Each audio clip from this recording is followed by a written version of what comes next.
That was fantastic. And now, the biggest band, I think, the biggest band, yeah, absolutely, the biggest band we ever had. My goodness. Appropriately named the Big Red Marching Band from Western Kentucky University is going to start the whole thing off proper. Here we go. There's even some confetti floating around in there. Welcome to the Hilltoppers to London.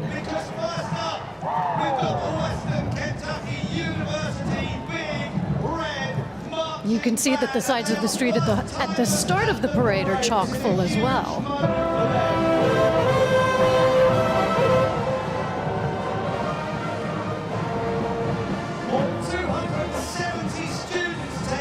Anyway, we should take a little look now at the route that they're going to be taking from here down until they join us in the performance arena at the end of the parade here. And so, first of all, they're going to be marching along Piccadilly, right, all the way to Piccadilly Circus. You know, the centre of entertainment in London. That's where they're walking, literally right now. Absolutely. And then they'll be turning a corner and going down a street that's now called Regent Street, St James, one of the prime shopping streets of London, before they come down into Waterloo Place with the statue of George. Duke of York. Get it right. Come on. Duke of York Monument, standing a proud 123 feet. Exactly so. Well done. Good research. Thank you, thank you. And on through Cockspur Street and into Trafalgar Square. And what dominates Trafalgar Square? Well, all sorts. Nelson's Column and, of course, the famous lions. The Lancia lions that sit around, the four lions that sit around the base of Nelson's Column. And there's that rumour. That's right, legend has it. That's the one. If Big Ben strikes 13 times. My lucky number. Is it? Oh, well, yeah. There you go. Mine too, actually. Those lions will come to life. Yes, so we live in hope. We doubt it's going to happen today, but you never know, folks. They better run for their lives if it does happen. And after that, we turn down Whitehall with all the great ministries of state of the United Kingdom, past Horse Guards Parade, past the Cenotaph, our memorial to our war dead, and then they'll join us here in Parliament Street, just shy of Parliament Square, in the shadow of the Elizabeth Tower and the Houses of Parliament, and into our wonderful finale arena. And of course, Big Ben also looming, you know, right outside of our studio here. It's an incredible route, especially for people that have come from outside of the UK, of which we have so many walking in today's parade.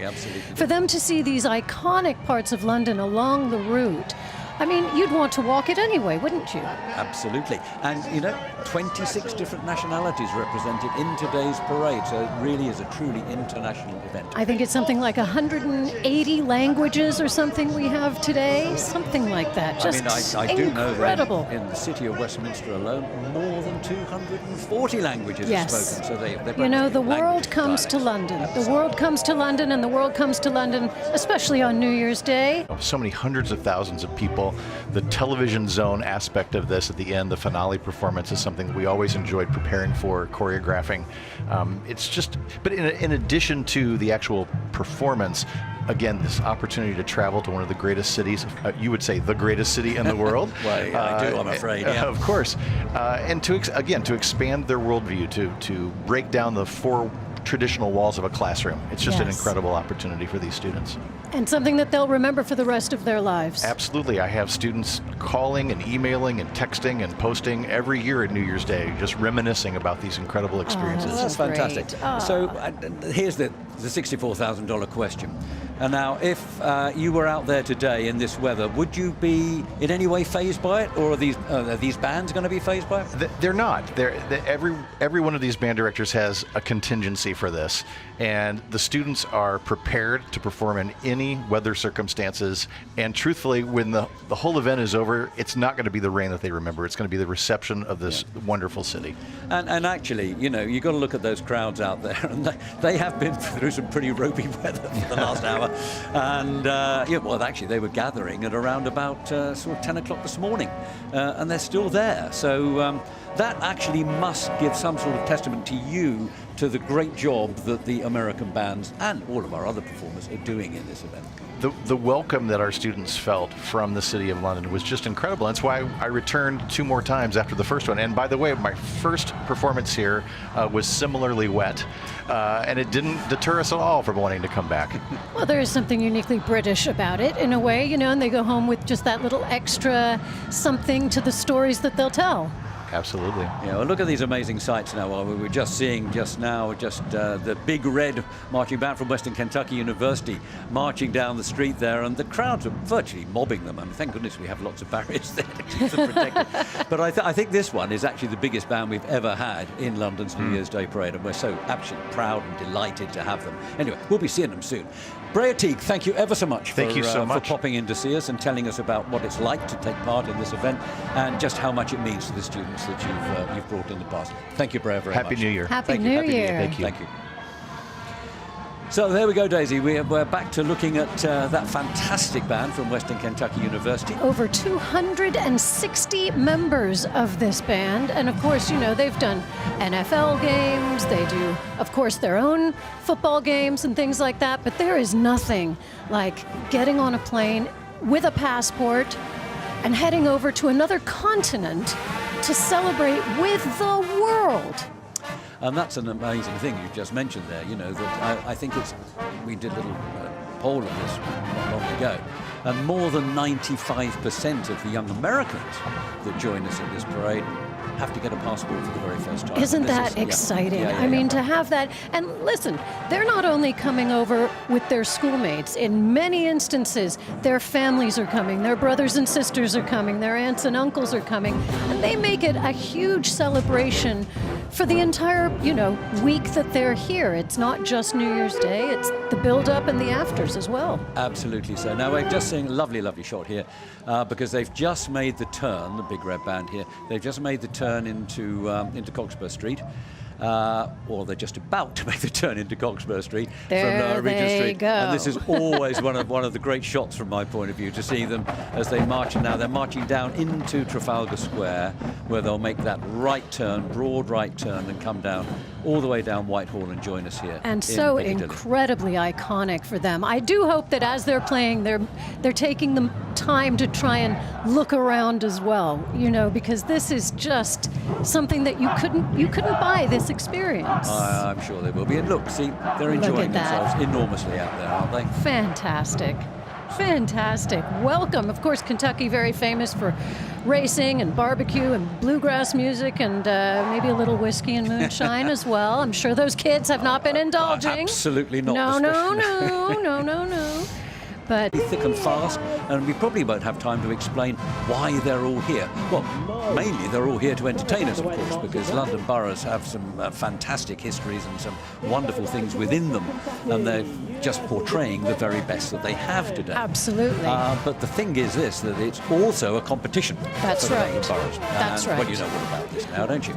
Well, I do a little bit. I mean, listen, one of the other things that's so important about this competition is the philanthropic element of it. I mean, this is all charity driven, and each of the boroughs sends us a float, and there is a team of judges, am I right, Bob, that judge these floats? There are indeed. In fact, well, they're drawn from the public at each of our grandstands along the way, and they judge them. They give them scores out of 100 for every float, and then the winners, the capo de capo, the top ones, they get a £15,000 reward for their charities, chosen by the specific mayor of that borough. Second gets 10, and third gets 5, and every single person is a winner, and they get a couple of £1,000 for their charity.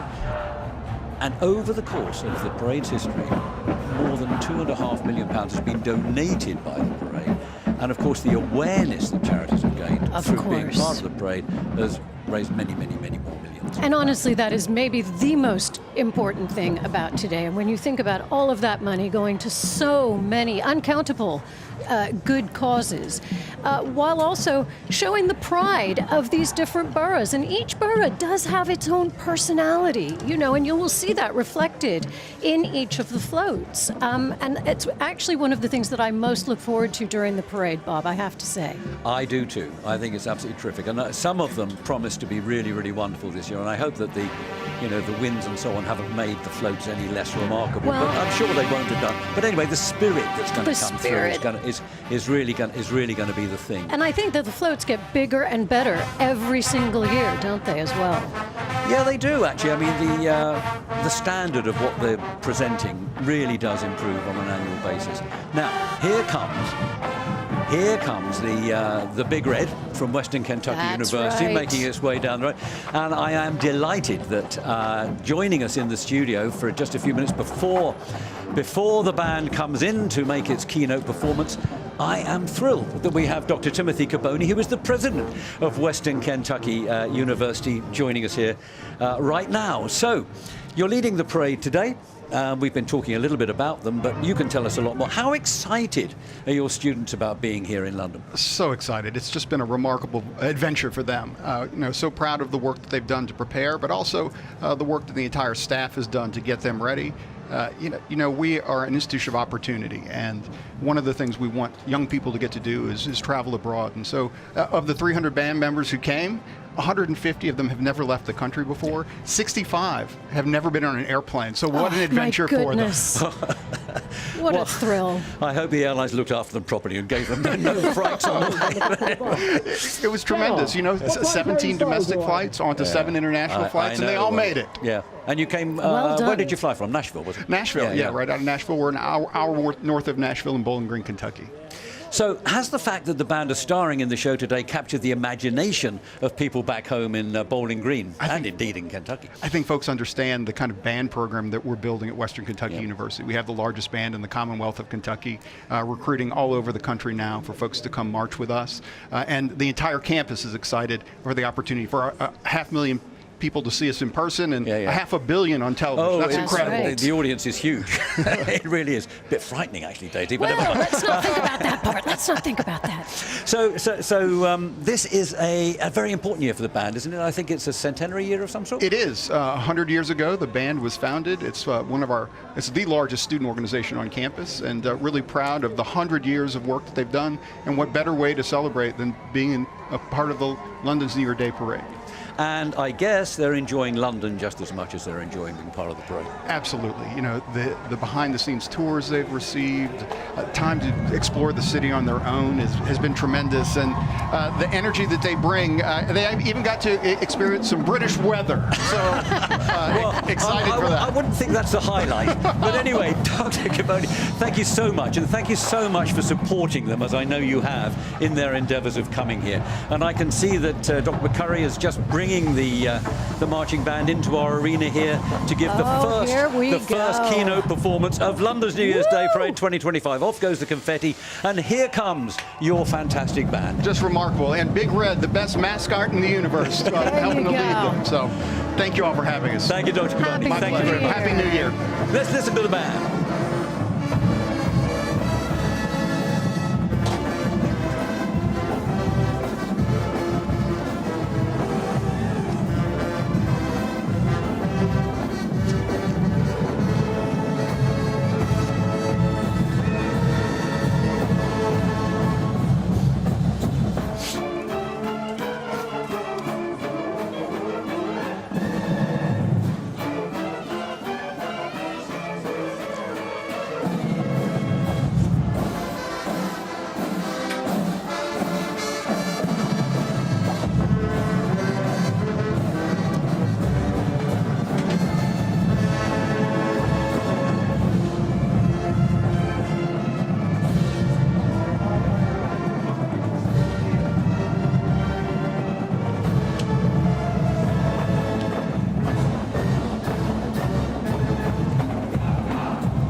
Incredible. That's all you can say about I could them. feel it in here. Yeah. Amazing. Thank you to the Big Red Marching Band of Western Kentucky University. Look at them, so happy to be here, and we are so joyful to see them having such a great time. They're walking past our booth right now, and we can hear them cheering, and it's really exciting. I think they've had a say. fantastic time, and I just have to thank our last studio guest, Dr. Cavoni, who made it possible for them to be here and with us. How incredible that some of them had never been on a flight before. I mean, what an experience Quite for amazing. them. But here's another group that's coming down. It's going to be with us